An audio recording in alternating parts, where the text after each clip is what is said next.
Salut les mobeurs! La vidéo sur une méthode rapide et simple de ponçage. Cette méthode, c'est le sablage. C'est une méthode qui est rapide et qui peut vraiment ne pas te coûter cher avec quelques petites astuces à 2 balles. Allez, on y va! Fire!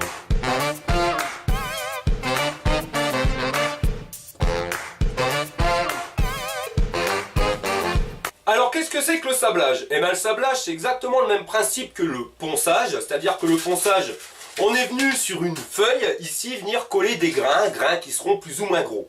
En frottant cette feuille sur une surface à peindre, vous allez créer des griffes. Plus vous allez frotter, plus vous allez créer de griffes, et plus il y aura de griffes, moins il y aura de peinture. Le sablage c'est exactement le même principe, sauf qu'au lieu de venir coller les grains directement sur cette feuille, on va venir les mettre dans un récipient et on va envoyer ces grains à grande vitesse sur la surface à poncer. C'est-à-dire que le grain de sable, quand il va partir, il va arriver à grande vitesse sur cette peinture et en venant taper, il va créer un éclat. Cet éclat va faire sauter la peinture tout simplement. Donc comme le papier ponce, il existe plusieurs tailles de grains, plus ou moins gros, en sachant que le grain, plus il sera gros, plus l'impact sera gros. Donc certes, vous irez vite, mais on va dire qu'on aura quand même tendance à abîmer la surface en dessous. Moi perso, j'utilise uniquement du grain super fin, celui de finition.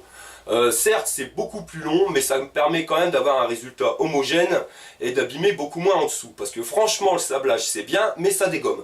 C'est-à-dire, ne faites jamais ça sur une surface en plastique, parce que vous allez carrément faire des trous dedans. Donc, si vous avez une partie, une pièce, où vous avez un mélange métal, plastique, ce que je vous conseillerais, ça sera de masquer directement toutes les parties fragiles avec du ruban adhésif ou du ruban de masquage.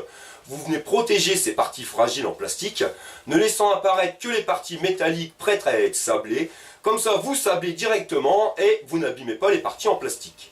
Donc pour sabler, il vous faudra un minimum de matos. Déjà, le compresseur. Le top, ça reste un compresseur de 200 litres parce que le débit d'air est constant. Si vous n'avez pas un compresseur de 200 litres, pas de panique. Moi perso, j'en ai un de 50 litres. Ça fonctionne, c'est plus long, mais ça fonctionne quand même. Pourquoi? Parce qu'on l'a vu tout à l'heure, pour pouvoir sabler, il faut envoyer du sable avec de l'air. Le souci, c'est qu'il vous faut beaucoup d'air à la minute et beaucoup plus qu'un 50 litres n'en produit. En clair, avec un 50 litres, votre compresseur va se vider plus vite qu'il ne se remplit. Donc, plus votre compresseur se vide et plus la pression diminue.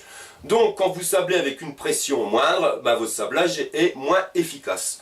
Donc, la technique, c'est vous sablez tout simplement. Vous remplissez votre compresseur à fond, quand il est rempli à fond, vous sablez, et à un moment il va se remplir, c'est-à-dire qu'il va se mettre en route pour à nouveau se remplir parce qu'il est trop vide. Là vous arrêtez complètement de sabler, vous attendez, ça c'est malheureux mais c'est comme ça avec un 50 litres, et vous attendez à nouveau qu'il soit rempli avant de réattaquer le sablage. Comme ça vous allez rattaquer directement à 8 ou 10 bars de pression, et ce qui va permettre à votre sablage d'être beaucoup plus efficace et beaucoup plus rapide. Ensuite, à savoir sur votre compresseur, moi une petite astuce, c'est qu'il faudrait rajouter un filtre anti-humidité. Pourquoi? Parce que avec un compresseur, ça se blinde de flotte, et quand vous envoyez de l'air, mais vous envoyez aussi de l'eau. Et l'eau va venir se stocker à l'intérieur des canalisations de la sableuse, là où passe le sable, et les petits grains de sable vachement fins vont venir se coller à l'intérieur de la paroi. Et plus vous allez sabler, plus ça va venir se stocker, plus ça va s'encrasser, jusqu'à créer un bouchon. Et quand c'est bouché, automatiquement vous allez devoir le déboucher. Et franchement, garantie, vous en avez pour une demi-heure à tout nettoyer, tout démonter. Donc quand vous savez qu'un filtre vaut moins de 10 balles livré chez vous sur internet, vous embêtez pas, achetez du filtre directement, ça sera plus simple. Ensuite, il vous faudra un pistolet de sablage. Donc un pistolet de sablage. Là, il n'y a pas besoin de se ruiner. Celui-là, je l'ai eu à Lidl. Il va rien de mieux. Je l'ai payé moins de 15 balles. Vous voyez, de toute façon, un pistolet de sablage, il n'y a pas besoin de payer une fortune. C'est quoi un pistolet de sablage? C'est un récipient. On vient y mettre du grain, donc du sable. Et ça va venir donc le mélanger à l'air. Avec l'intermédiaire d'une molette, vous allez régler plus ou moins la vitesse de débit du sable. Mais c'est tout. Donc pour 15 balles, il y en a assez. N'investissez pas là-dedans, mieux vaut investir dans un bon compresseur, investissez dans un filtre anti-humidité, ce qui permettra d'éviter de démonter, de leur monter 40 coups, plutôt dans un pistolet de sablage. Ensuite, et ça c'est ce qui va vous coûter finalement le plus cher, il vous faudra le sable, vous voyez. Donc ça c'est un sac de, à la base 35 kg, mais ça part super vite le sable. Ça j'ai eu ça à Leroy Merlin, donc j'ai payé ça plus de 10 balles. Donc pour du consommable, je trouve ça horriblement cher, mais je vais vous montrer une petite astuce à 10 balles pour justement économiser le sable. A savoir que le sable doit être super sec, et ça c'est une belle connerie de chez Leroy Merlin. du moins perso pour le magasin où j'étais le chercher, parce que le sac de sable est dehors sous la flotte. Donc comme il est micro perforé, ben, c'est pas plus compliqué que ça, vous récupérez du sable, quand il fait beau, ben, vous avez du sable sec, mais quand il pleut, vous avez un sable humide, et je vous garantis que si le sable est humide, ben, ça va boucher, ça n'ira pas. Il faut absolument un sable bien sec.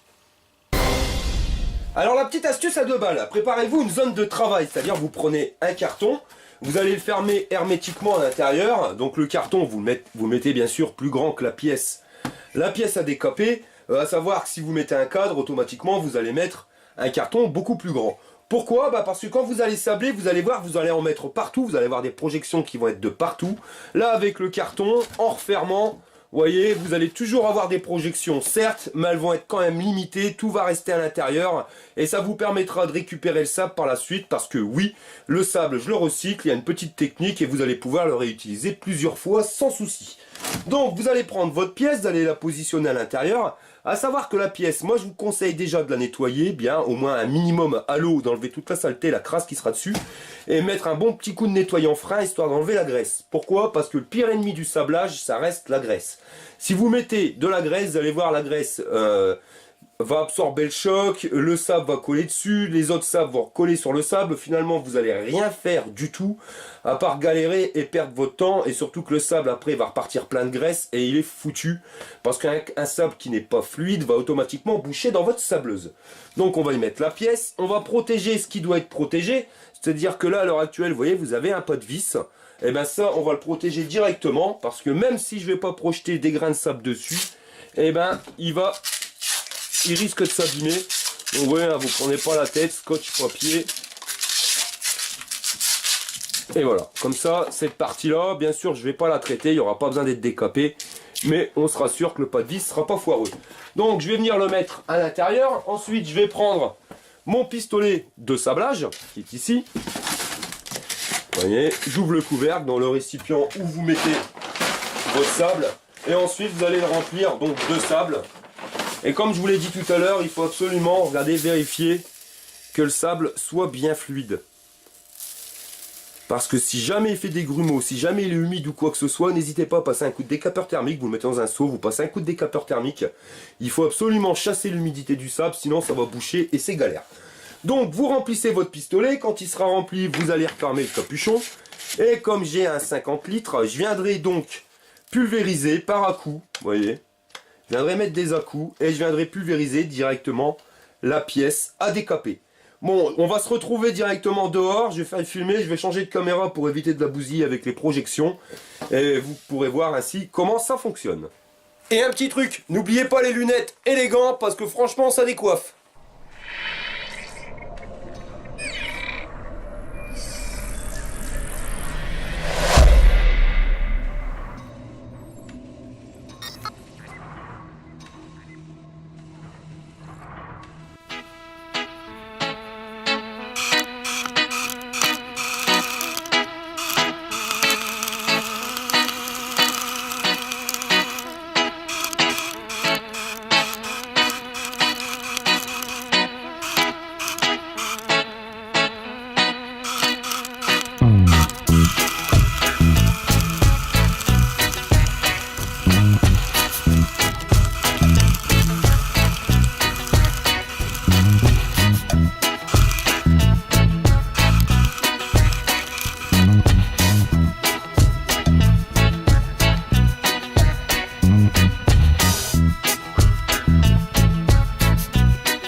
Donc voilà, le sablage est terminé, vous voyez la pièce est complètement propre. L'avantage du sablage, il faut l'avouer, c'est que vous allez quand même dans les endroits qui sont inaccessibles.